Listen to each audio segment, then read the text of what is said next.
Hello,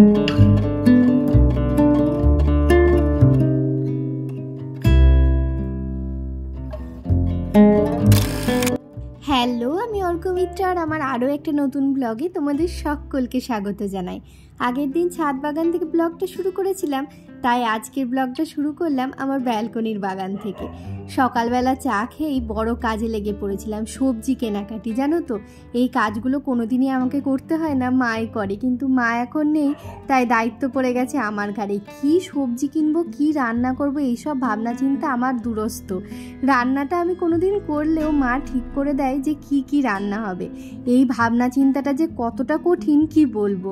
নিয়েছি আজকে চাল কুমড়ো, কারণ ওর বাজার যাওয়ার কথা আছে, আর ওর বাজার যাওয়া মানেই জানো তো ইলিশ মাছ নিয়ে আসবে। তাই জন্যই আজকে আমি ভেবে চিন্তেই চাল কুমড়োটা নিয়েছি। আমি জানি ঠিক ইলিশ মাছ নিয়ে আসবে। ওই দেখো বাজার থেকে এসেছে, আর একদম সেই কথা মতো ইলিশ মাছই নিয়ে এসেছে। চলো মাছগুলো না হয় পরে দেখবো, আগে ব্রেকফাস্টটা সেরে ফেলি। 11টা বেজে গেছে প্রায়। ও বলেছিল ডালপুরি নিয়ে আসবে, তাই আমি খাইনি। বাবা খেয়ে নিয়েছে, বাবা তো 9টার মধ্যে খায়। বাবাকে আলু ভাজা করে দিয়েছিলাম, আলু ভাজা দিয়ে মুড়ি খেয়েছিল, আর আমরা দুজন এখন ডালপুরি খাবো। এই ডালপুরিটা এখানকার নিয়োগীর দোকানের। এই দোকানে ডালপুরিটা না খুবই সুন্দর করে। দুজনে মিলে বসে ডালপুরি খেয়ে নিলাম। স্নান আগেই হয়ে গেছে, এবারে শুরু করব রান্না বান্না। তোমাদের দেখাই ইলিশ মাছ। 2 রকমের ইলিশ মাছ এনেছিল, একটা ছোট ইলিশ, একটা বড় ইলিশ। তো বড় ইলিশটা ভাবছি ভাপা করব, আর ছোট ইলিশটা ভাজা করব।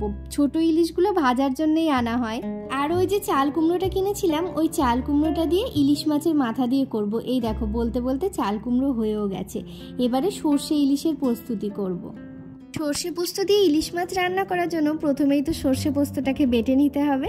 1 চামচ সর্ষে দিয়েছি, আর তার সাথে 1/2 চামচেরও কম দিয়েছি পোস্ত। সেটাকে ভালো করে গুঁড়ো করে নিয়ে কতগুলো কাঁচা লঙ্কা দিয়ে, তারপরে জল দিয়ে সুন্দর করে এটাকে একটা স্মুথ পেস্ট বানিয়ে নিলাম। তারপর ছাঁকনি দিয়ে ছেঁকে সর্ষের খোসাগুলোকে আলাদা করে দেব।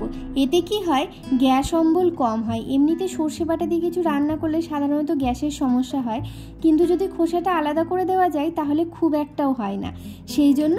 আর তাছাড়াও ঝোলটা খুবই স্মুথ হয়। এবারে মাছগুলোকে কড়াইয়ের মধ্যে নিয়ে নুন হলুদ দিয়ে ভালো করে মাখিয়ে নেব। তারপর আর কিছুই না, সর্ষে পোস্তর যে পেস্টটা করে রেখেছিলাম সেটাই দিয়ে দিলাম। আর একটুখানি হলুদটা কম লাগছিল, তাই অল্প একটু হলুদ দিয়ে আবারও মিশিয়ে নিলাম। এবার যেটা লাগবে, বেশ খানিকটা সর্ষের তেল। সর্ষের তেলের ঝাঁঝেই ইলিশের স্বাদটা অপূর্ব হয়। ভালো করে মাখিয়ে নিয়ে অনেকগুলো কাঁচা লঙ্কা দিয়ে দিলাম। এবারে আর কিছুই না, জাস্ট ঢাকা দিয়ে গ্যাসের ফ্লেমটা জ্বালিয়ে দেব, আর ফ্লেমটা রাখবো মিডিয়াম টু হাইতে। 5 থেকে 10 মিনিট ফোটার পর এই ঢাকনাটা খুলে নিয়ে আর একবার মাছগুলোকে উল্টো পাল্টে নিয়ে আরও 5-10 মিনিট রাখলাম। না রাখলেও হবে, ইলিশ মাছ খুবই নরম, খুবই তাড়াতাড়ি সেদ্ধ হয়ে যায়। ব্যাস, সর্ষে ইলিশ রেডি। এবারে চলো দেখাই মেনুতে কি কি ছিল। বাদাম দিয়ে লাল শাক, ইলিশ মাছের মাথা দিয়ে চাল কুমড়ো, তার সাথে ইলিশ মাছের তেল ভাজা আর পেঁয়াজ ভাজা, এদিকে ইলিশ মাছ ভাজা, এদিকে সর্ষে ইলিশ। এই ছিল আজকের মেনু। আজকের ভিডিওটা তবে এই পর্যন্তই। টাটা।